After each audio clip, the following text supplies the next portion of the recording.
Hello viewers, welcome to ஊனுனா உணவு உடலுக்கும் உயிருக்கும். இன்றைக்கி நம்ம ஹெல்தியான குதிரைவாலி கொழுக்கட்டை பண்ண போகிறோம். வாங்க எப்படி பண்ணுறதுன்னு பார்க்கலாம்.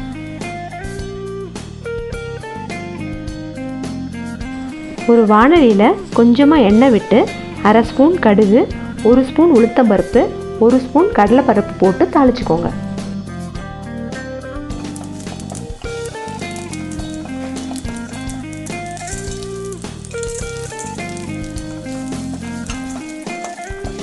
இப்போ நறுக்குன ஒரு பச்சை மிளகாவை சேர்த்துக்கோங்க.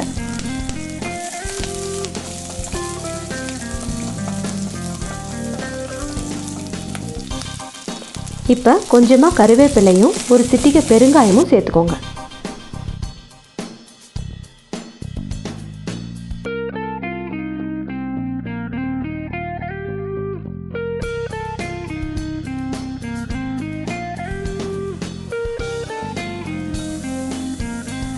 துருவன ஒரு கேரட்டையும் தேவையான அளவு உப்பும் சேர்த்து வதக்கிக்கோங்க.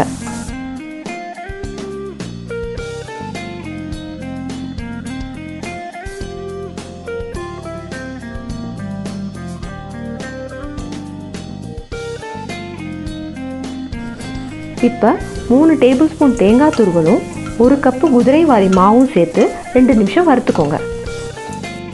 ஸ்டவ்வை மீடியம் ஃப்ளேமில் வச்சுக்கோங்க.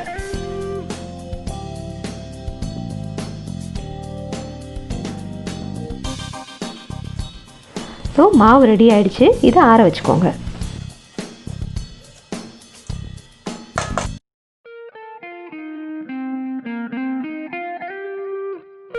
இந்த மாவில் கொஞ்சமாக கொத்தமல்லி சேர்த்து தேவையான அளவு தண்ணி ஊற்றி கொழுக்கட்டை பிடிச்சிக்கோங்க. இந்த கொழுக்கட்டைக்கு நாங்கள் குதிரைவாலி சிறுதானியத்தை மாவாக எடுத்திருக்கோம். இதை இங்கிலீஷில் பார்னியார்ட் மில்லட்னு சொல்லுவாங்க. இதோட நன்மைகள் பார்த்திங்கன்னா, இதில் நார்சத்து அதிகமாக இருக்குது, கேலரி கம்மியாக இருக்கிறதுனால இதை நீங்கள் சாப்பிட்டீங்கன்னா லைட்டாகவும் எனர்ஜெட்டிக்காகவும் ஃபீல் பண்ணுவீங்க.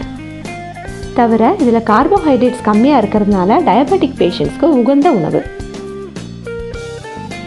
இதில் குளூட்டன் அதாவது பசையம் அறவே இல்லை. அதனால குளூட்டன் அலர்ஜி இருக்கிறவங்க அரிசி கோதுமைக்கு பதிலாக இதை எடுத்துக்கலாம். முழு தானியமாக இருந்தால் இதை உப்மா, கிச்சடி, புலாவ் செய்ய பயன்படுத்தலாம்.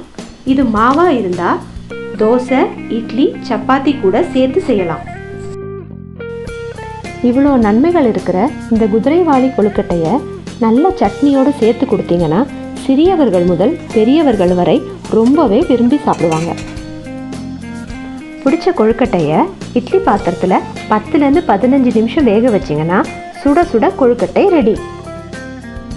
இதை உங்கள் வீட்டில் செஞ்சு பார்த்துட்டு எப்படி இருந்ததுன்றதை கமெண்ட்டில் ஷேர் பண்ணுங்கள். உங்கள் கமெண்ட்ஸ் எங்களுக்கு ரொம்ப முக்கியம். வீடியோ பார்த்ததற்கு நன்றி. மீண்டும் அடுத்த வீடியோவில் சந்திப்போம்.